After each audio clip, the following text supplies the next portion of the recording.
छत्रपति शिवाजी महाराज की जय भवानी।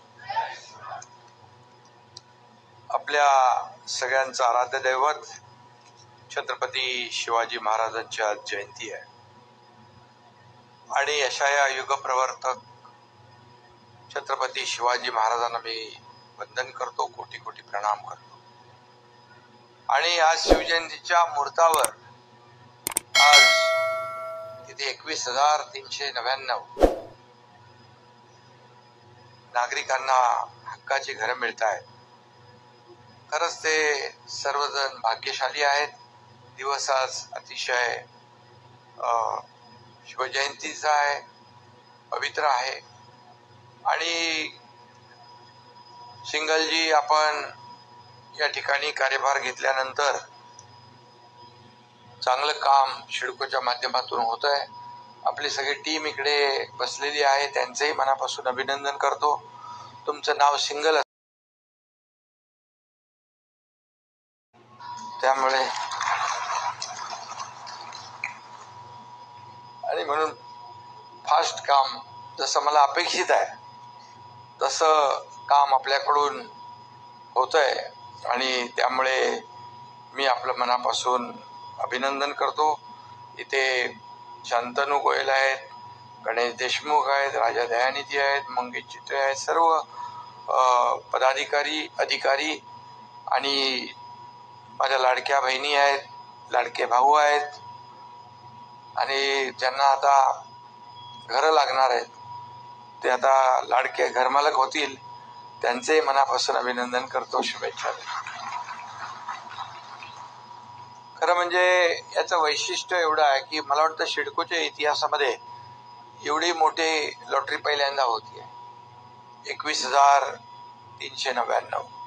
आणि सर्वात महत्वाचं म्हणजे इथे चॉईस दिलेला आहे, म्हणजे काय 2, 3, 4 चॉईस।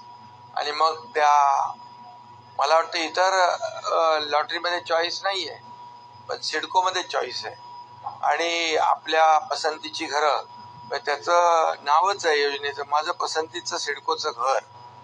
आणि म्हणून आपल्याला आजच्या दिवशी शुभेच्छा देत असताना जवळपास 1.5 लाख लोकांनी अर्ज केले। मी मगाशी विचारत होतो, 1.5 लाख लोकांनी अर्ज केले, 60,000 लोकांनी ते पैसे भरले आणि त्याच्यातले 21,000 लोकांना ही घरं आज मिळत आहे। आणि त्यामुळे आदरणीय देशाचे प्रधानमंत्री मोदीजी यांनी सर्वांसाठी घरं, यातला एक मोठा भाग आपला आज या ठिकाणी होतोय आणि एवढी घरं देण्याचा एक प्रकारचा रेकॉर्डच आहे।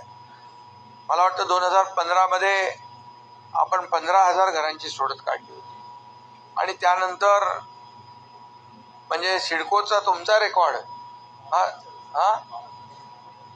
म्हणजे तुमचा रेकॉर्ड तुम्ही मोडलाच, महाराष्ट्राचा पण मोडला, चांगला आहे। आणि आणखी पुढे विक्रमावर विक्रम करत जा। शेवटी आमचा उद्देशच काय आहे, सर्वसामान्यांना परवडणारी घरं मिळाली पाहिजे। सर्वसामान्यांचं सरकार आम्ही म्हणतो, मग सर्वसामान्यांच्या जीवनामध्ये बदल झाला पाहिजे, त्यांचं जीवनमान उंचावलं पाहिजे, त्यांना चांगली हक्काची घरं मिळाली पाहिजे, क्वालिटीची घरं मिळाली पाहिजे। घर हे प्रत्येकाचं स्वप्न असतं आणि ते पूर्ण करण्याचं काम आपलं सरकार करतंय। सिडको आहे, म्हाडा आहे, अनेक आपल्या ज्या संस्था आहेत त्यामधून, बरं याच्यामध्ये काही रिझर्वेशन पण आपण ठेवलेले आहेत। पत्रकार मंडळी इकडे आहे, त्या पत्रकारांना पण मला वाटतं लॉटरी लागेल। मी ठाण्याला लॉटरी काढली म्हाडाची, 10-12 पत्रकार तिथलेच सभागृहातलेच वरती आले, त्यांना लॉटरी लागली म्हणून। त्यामुळे म्हणजे काय मॅच फिक्सिंग नव्हतं तिथे, ते ट्रान्सपरन्सीच आहे तिकडे पण, आणि इकडे पण ट्रान्सपरन्सी आहे। कारण शेवटी पारदर्शकता, मला काही लोक म्हणतात, मुख्यमंत्री असताना म्हणायचे, साहेब घर घ्यायचं आहे, म्हाडाचं घर मिळालं पाहिजे, सिडकोचं मिळालं पाहिजे, काय होईल का? म्हणजे काय होईल म्हणजे काय नाही, म्हणजे मला मिळेल का घर? बोले तू तिकडे नंबर लावलाय का? बोले नंबर नाही लावलाय। बोले कधीच मिळणार नाही। मुख्यमंत्री असू दे नाही तर उपमुख्यमंत्री, कोणी असला तरी त्या सिस्टीम मध्ये जाऊन त्याला त्या सगळ्या सिस्टीम मध्ये जाऊनच घर मिळणार, याच्यामध्ये एवढी पारदर्शकता आपण ठेवलेली आहे। आणि ही घरं देखील बघा, खारघर, पनवेल, तळोजा, बामणडोंगरी म्हणजे रेल्वे स्टेशन जवळ आहेत, एअरपोर्ट जवळ आहे. म्हणजे अगदी आमचं, मी नगरविकास मंत्री सुरुवातीला होतो त्यावेळेस UDCPR आम्ही केला आणि माझी संकल्पना होती की वॉक टू वर्क झालं पाहिजे. म्हणजे रेल्वे स्टेशनच्या वर घरं, बस स्टेशनच्या वर घरं, टर्मिनसच्या वर घरं.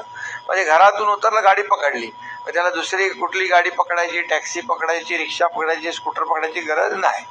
आणि त्यामुळे ती संकल्पना जी आहे TOD आपण पॉलिसी लागू केली आणि त्याचा चांगला फायदा या ठिकाणी होतोय. आणि म्हणून नवी मुंबई वेगाने त्याचं अर्बनायझेशन होत आहे.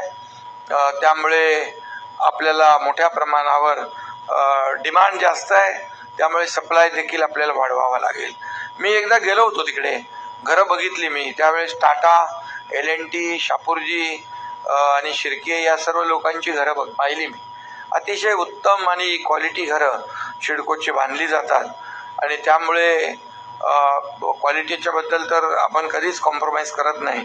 आणि म्हणून या नव्या मुंबईचा जो झपाट्याने विकास होतो, आज आता MTHL आपण केला, अटल सेतू. आता मुंबईतून नव्या मुंबईत जायला असं वळून जायला लागायचं, 1-1.5 तास लागायचं. आता 20 मिनिटामध्ये मुंबईतला माणूस नव्या मुंबईत, नव्या मुंबईतला माणूस मुंबईमध्ये. आता आम्ही आणखी एक प्रकल्प करतोय, ठाणे टू एअरपोर्ट, एक डेडिकेटेड कॉरिडॉर करतोय आणि त्याचबरोबर मुंबई एअरपोर्ट ते नवी मुंबई एअरपोर्ट डायरेक्ट मेट्रोनी जोडतोय. म्हणजे मुंबईतला माणूस डायरेक्ट थेट मेट्रोनी नव्या मुंबईत येणार. शेवटी कनेक्टिव्हिटी महत्वाची आहे आणि कनेक्टिव्हिटी महत्वाची असल्यामुळे या ठिकाणी लोकांचा वेळ वाचतो, इंधन वाचतं, पोल्युशन कमी होतं. शेवटी वेळ वाचला की तो आपल्या परिवाराला देतो, आपल्या ऑफिसला जातो, इफिशियंटली काम करतो आणि शेवटी हे सगळं जे काय इकोसिस्टीम आहे याचा फायदा पर्यायाने आपल्या नागरिकांना होतो आणि समाजाला होतो. आणि म्हणूनच या ठिकाणी मोदीजींनी देखील जे आता बजेटमध्ये मला वाटतं 3 कोटी घरं देणार देशभरामध्ये असं जाहीर केलंय. मला वाटतं महाराष्ट्रामध्ये आपल्याला 20-25 लाख तरी घरं नक्की मिळतील. आणि त्यामुळे सर्वांसाठी घरं ही जी काही संकल्पना त्यांची आहे, दूरदृष्टी आहे, ती नक्की आपण आपल्या माध्यमातून देखील, राज्य सरकारने देखील ठरवलंय की सर्वांसाठी घरांमध्ये जे आदरणीय प्रधानमंत्री मोदीजींचं स्वप्न आहे की प्रत्येकाला घर मिळालं पाहिजे, ते देण्याचं काम, त्याच्यामध्ये पुढाकार घेण्याचं काम सरकार देखील आपलं करतं आहे. आणि खऱ्या अर्थाने आज आपण 2.5 वर्षाचा कालावधी पाहिला, कालखंड. महाविकास आघाडी अगोदर होती, पण आमची महायुती सरकार 2.5 वर्षापूर्वी आम्ही आणलं. सर्वसामान्यांच्या मनातलं सरकार आवश्यक होतं आणि म्हणून त्यावेळेस 2.5 वर्ष जेव्हा सुरुवातीला 2019 पासून जेव्हा गव्हर्नमेंट फॉर्म झालं, परंतु मग ते कोविड होता, सर्व प्रकल्प बंद पडले, सगळे त्याला मेट्रो बंद पडली, कारशेड बंद पडलं, MTHL बंद पडलं, समृद्धी महामार्ग बंद पडला, कोस्टल बंद पडला, पण सण उत्सव बंद पडले. पण जसं आपलं सरकार आलं लोकांच्या मनातलं, म्हणजे तुमचं सरकार आलं, मी मुख्यमंत्री झालो, आल्यानंतर सगळे निर्बंध उठवून टाकले, सगळे एकदम म्हणजे सगळे चालना, त्या प्रकल्पांना, बंद पडलेले प्रकल्प सुरू केले, स्पीड ब्रेकर हटवले, अडथळे हटवले, सगळे एक आपण पाहिलं. मग प्रधानमंत्र्यांना आपण बोलवलं, काही लोकार्पणही केली त्यांच्या हस्ते आणि त्यामुळे मेट्रो मुंबईचे आपण नेटवर्क सुरू केलं, कारशेड सुरू केलं, कोस्टल मुंबईचा सुरू केला. आज कोस्टलला माणूस गेल्यानंतर त्याला फरक जाणवतो की ट्रॅफिक काय होते, काय असते आणि कोस्टलमुळे किती फरक पडतोय. मुंबईचा जो कोस्टल रोड केला आपण, ते कोस्टल रोड वरून पाहिल्यानंतर जेव्हा आम्ही चॉपरमधून, हेलिकॉप्टरमधून जातो त्यावेळेस विश्वास बसत नाही की आपण मुंबईत आहे. अशा प्रकारचा तो कोस्टल हायवे बनवलेला आहे. MTHL 22 किलोमीटरचा सिंगल लॉंगेस्ट सी ब्रिज आहे आणि तो देशातला पहिल्या क्रमांकाचा आहे. कारण याला देखील तो फार जुना संकल्पनेतला पूल होता, पण आपलं सरकार आल्यानंतर त्याला चालना दिली. देवेंद्रजी मुख्यमंत्री होते त्यावेळेस त्याला चालना मिळाली, नंतर थोडा मध्ये थांबला, मी मुख्यमंत्री झाल्यानंतर पुन्हा काम सुरू झालं. आणि तिथं आम्ही एक तुम्हाला सांगतो की या सर्व प्रकल्प आम्ही करत असताना यांना पर्यावरणाचा समतोल राखून आम्ही करतोय. तुम्हाला फक्त छोटीशी एक गोष्ट सांगतो की काही आपले NGO आहेत, पर्यावरणवादी आहेत, ते म्हणाले की हा MTHL मुळे तिकडे बाजूला फ्लेमिंगो असलेले फ्लेमिंगो इथून कमी होतील, नाहीसे होतील. पण मी आपल्याला विश्वासाने सांगतो, मी खात्याचा मंत्री होतो, मी आमच्या अधिकाऱ्यांना सांगितलं की फ्लेमिंगो इथून जाता कामा नये, कमी होता कामा नये. याच्यासाठी जी काही टेक्नॉलॉजी आहे आपल्याला आणायची ती आणा. मग आम्ही रिव्हर्स सर्क्युलेशन ड्रिलचा वापर केला, आम्ही नॉईज बॅरियरचा वापर केला. आणि तुम्हाला सांगतो, फ्लेमिंगो तिथे तेवढेच राहिले नाही, त्याच्यामध्ये भर पडली, वाढ झाली. आणि माझा रिपोर्ट नाही, त्या ज्यांनी तक्रार केली होती त्यांचा अहवाल आहे. आणि म्हणून शेवटी आम्ही प्रो एन्व्हायरमेंट हे सगळे प्रकल्प करतोय. आणि म्हणून हा देखील आपण आज मोठा हा प्रकल्प होतोय. आणि मुंबईत देखील परवडणारी घरं मिळाली पाहिजे. आता माझ्याकडे नगर विकास खातं आहे. मगाशी मी तेच सांगत होतो, मी जेव्हा नगर विकास मंत्री होतो तेव्हा डेव्हलपमेंट मोठ्या प्रमाणात झाली पाहिजे. शेवटी डिमांड आणि सप्लाय हे मॅच झालं तरच किमती खाली येतात. डिमांड जास्त असेल, सप्लाय कमी असेल तर किमती वाढतात. आणि म्हणून आम्ही युनिफाईड DCPR मध्ये खूप सवलती दिल्या. बिल्डर लोक एक इंच जागा लढवत होते, काय म्हणतो त्याला, फ्लॉवर बेड, कबड, आमकं, स्टेअरकेस, बोले हे सगळं बंद करून टाका, यांना दिलखुलासपणे FSI देऊन टाका. पण आम्ही त्यांना एक अट घातली, तुम्ही जेव्हा विकाल तेव्हा एंड युजर जो आमचा कस्टमर आहे त्याला त्याचा फायदा झाला पाहिजे. आणि त्यांनी ते केलं आणि मग त्यामध्ये लोकांना फायदा झाला. आता गृहनिर्माण पॉलिसी आम्ही आणतोय, नवीन affordable housing, affordable rental housing, student hostels, आपल्या बहिणी आहेत, लाडक्या बहिणी, काम करणाऱ्या, वर्किंग वुमन, ज्येष्ठ नागरिक, या सर्व गिरणी कामगार, या सर्व ज्यांनी मुंबई घडवली, या सर्वांचा आम्ही अंतर्भाव करतो. इव्हन जे लोकांना रोज डबे देतात ते डबेवाले देखील आम्ही त्याच्यात घेतले त्या पॉलिसीमध्ये. आणि नवीन गृहनिर्माण पॉलिसी आणतोय की सर्वांसाठी घरं. आणि जे रखडलेले प्रकल्प आहेत ते मार्गी लावण्यासाठी आता फक्त डेव्हलपरवर आम्ही डिपेंड राहणार नाही. कारण 20-20, 25-25 वर्ष एखादा प्रकल्प घेतात, तो दुसऱ्याला विकतात, तिसऱ्याला विकतात. तो माणूस खाली करून गेलेला असतो, तो जातो नाला सोपारा, वसई विरार, इकडे जातो बदलापूरला, आणि त्याच्या घराची शाश्वती संपून जाते. आणि म्हणून ते सर्व मुंबईच्या बाहेर गेलेले मुंबईकर पुन्हा मुंबईत आणण्यासाठी आम्ही या योजना पूर्ण करण्यासाठी सिडको घेतोय, MMRDA घेतोय, MSRDC घेतोय, MIDC घेतोय, महाप्रीत घेतोय, BMC घेतोय, म्हाडा आणि SRA तर आहेत. त्या सर्व एजन्सीना एकत्र करून जे रखडलेले प्रकल्प आहेत ते त्यांना वाटून देऊन, बाबा हे प्रकल्प तुम्ही लवकर तयार करा आणि जे लोक ज्यांना भाडं मिळत नाही त्यांना भाडंही द्या. त्यामुळे अशा योजना ज्या आहेत, सर्वसामान्यांनी जी आशा सोडली आहे की आम्हाला घर मिळेल की नाही, पण या पॉलिसीमुळे सर्वांना हक्काचं घर या मुंबईमध्ये, नव्या मुंबईमध्ये मिळाल्याशिवाय राहणार नाही. कारण नवी मुंबई देखील आता अटल सेतूमुळे आता एवढी म्हणजे प्रचंड वेगवान प्रगती तिकडे होईल. एअरपोर्टमुळे तुम्हाला लागून मुंबई पुणे एक्सप्रेस हायवे आहे. त्यामुळे आता नवी मुंबई बरं कॉम्पीट करू लागलेली आहे. मला वाटतं नवी मुंबई असं म्हणेल, मुंबई से हम भी कुछ कम नहीं है. आणि त्यामुळे नव्या मुंबईतली घरं जी आहेत ती खूप मोठ्या प्रमाणावर, तुमच्याकडे खूप मोठ्या प्रमाणावर तिथे नैना आहे, तिथं त्याचं डेव्हलपमेंट आहे, सिडकोचं डेव्हलपमेंट आहे. खरं म्हणजे नवी मुंबई देखील प्लॅन सिटी बनवून सिडकोने केली. शेवटी एखादं शहर तयार होतं पण ते नियोजनबद्ध असलं पाहिजे. आता काही शहरं अशी आहेत, काल बघा TV मध्ये बातम्या चालल्या होत्या डोंबिवलीच्या, काही घरं आहेत त्यांना खोटी कागदपत्र बनवून दिली, लोनही मिळालं, रेरामध्ये गेले, तिथेही त्यांचं रजिस्ट्रेशन झालं आणि आता त्यांना अडचण झाली आहे. पण सरकार जे आहे सर्वसामान्यांना मदत करणार आहे, त्यांच्या पाठीशी सरकार उभं राहील, त्यांनाही बेघर करणार नाही. आणि म्हणून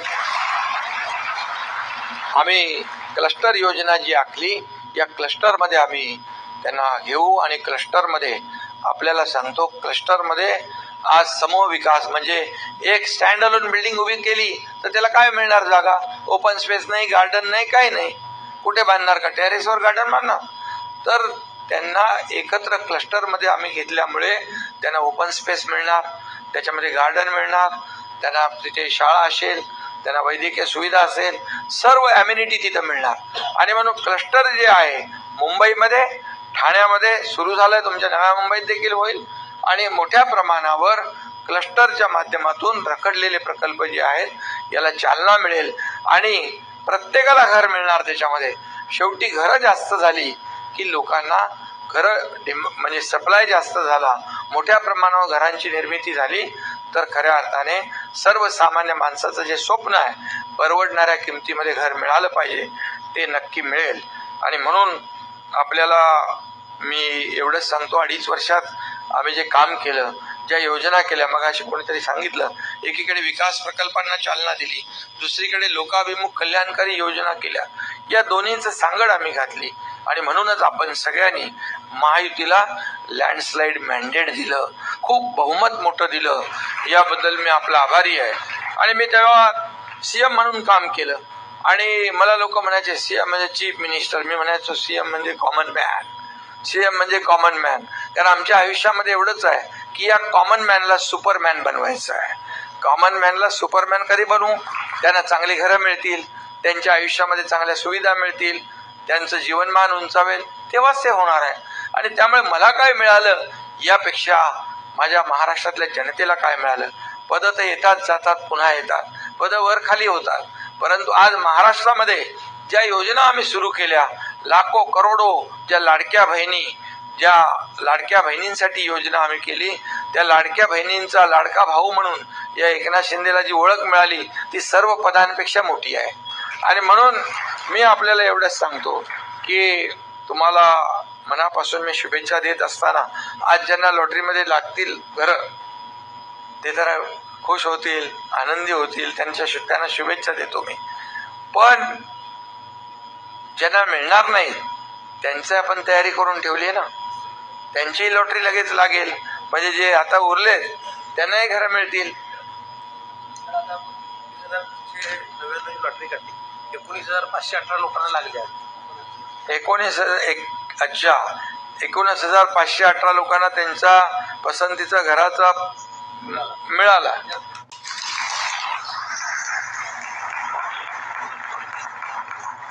म्हणजे बघा, इथल्या इथे सगळं आहे, ट्रान्सपरंट आहे, काही लपवाछपवी नाही, कुणाची वशिलेबाजी नाही, काही नाही. मंत्री असू दे, मुख्यमंत्री असू दे, उपमुख्यमंत्री, कोणी काही, ते काय, कोणाचं काय. आम्ही काय का हो सिंगल, कधी आम्ही तुम्हाला फोन बिन नाही केलाय याला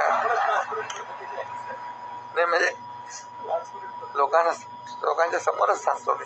कारण शेवटी एक कुटुंब आपलं काय मर्यादित नाही, महाराष्ट्र आपलं कुटुंब आहे, संपूर्ण महाराष्ट्र कुटुंब आहे. त्यामुळे आपल्याच कुटुंबातल्याच कोणाला तरी हे घर लागणार आहे याचाही आनंद मला आहे. आणि म्हणून बाकी उर्वरित लोकांना देखील आपण लवकरच लॉटरी काढू, त्यांनाही घरं देऊ आणि चांगल्या दर्जाची घरं देऊ. आणि मला वाटतं आपल्या काही लोकांनी घरे बघितली असतील आणि अतिशय मी देखील स्वतः पाहिलेली आहे. कारण शेवटी क्वालिटीमध्ये कधीही आपल्याला कॉम्प्रोमाइज करायचं नाही. घर हे स्वप्न असतं. आणि म्हणून आज छत्रपती शिवाजी महाराजांच्या जयंतीनिमित्त त्याचं औचित्य साधून आपण केलं. आम्ही सकाळी शिवनेरीला मुख्यमंत्री, मी, दुसरे आमचे अजितदादा सकाळी 7:30 वाजता पोहोचलो. शिवजयंती तिकडे मोठ्या उत्साहात साजरी झाली. छत्रपती शिवाजी महाराजांचा आदर्श डोळ्यासमोर ठेवून आपण काम करतोय.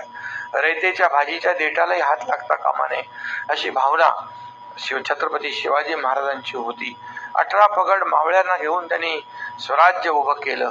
गडकोट किल्ले पाहिले तर म्हणजे आज आपल्याला आश्चर्य वाटेल की एवढे गड कसे उभे राहिले, वरती तोफा कशा गेल्या आणि वरती पाणी कसं आलं हे सगळं. आणि ते तर जाऊ द्या, समुद्रातले जे किल्ले आहेत ते बांधले आणि समुद्राच्या किल्ल्याच्या वर गोडं पाणी, पिण्याचं पाणी. कुठलं आर्किटेक्चर आहे, कुठलं इंजिनिअरिंग आहे, काय आहे हे तर इंजिनिअरिंग मार्वस आहे खऱ्या अर्थाने. मोठं म्हणजे एक पाहिलं आपण तर एक अजुबा म्हणतो आपण तसंच आहे. आणि म्हणून एक दूरदृष्टी असलेला महापराक्रमी छत्रपती शिवाजी महाराज, अशी त्यांचे कुशल प्रशासक, संघटक, अशी त्यांची ख्याती. आणि छत्रपती शिवाजी महाराज जयंतीनिमित्त तुम्हाला मी सांगतो, फक्त आपल्या राज्यापुरता आता छत्रपती शिवाजी महाराज जयंती होत नाही, देशभरात होते, आग्र्यात होते, मी मध्ये कुपवाडला गेलो होतो. त्या ठिकाणी कुपवाडामध्ये हिंदुस्थान आणि पाकिस्तान यांच्या सरहद्दीवर आर्मीने, लष्कराने तो पुतळा उभा केला होता, घोड्यावरचा अश्वारूढ.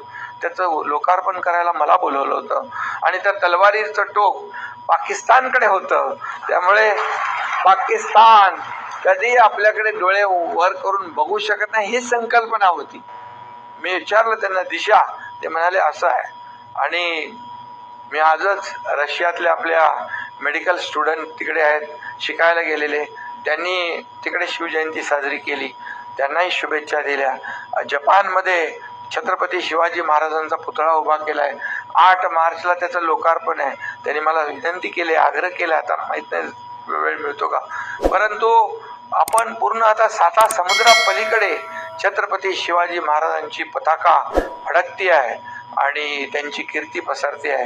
ही आपल्यासाठी खूप अभिमानाची बाब आहे आणि म्हणून मी तुम्हाला खूप खूप शुभेच्छा देतो. मगाशी आपल्या मुख्यमंत्री महोदयांनी देखील शुभेच्छा दिल्यात, दुसऱ्या माझ्या सहकारी उपमुख्यमंत्र्यांनी शुभेच्छा या उपक्रमाला दिलेल्या आहेत आणि म्हणून मी त्यांनाही धन्यवाद देतो. आणि आपल्या सगळ्यांना ज्यांना आज लॉटरी लागले त्यांचे अभिनंदन, ज्यांना लागली नसेल त्यांचे अभिनंदन, त्यांनाही लवकर लागेल अशा प्रकारचा प्रयत्न मी करेन आणि पुन्हा एकदा इथं बटन दाबायला येईन. धन्यवाद. जय हिंद, जय महाराष्ट्र.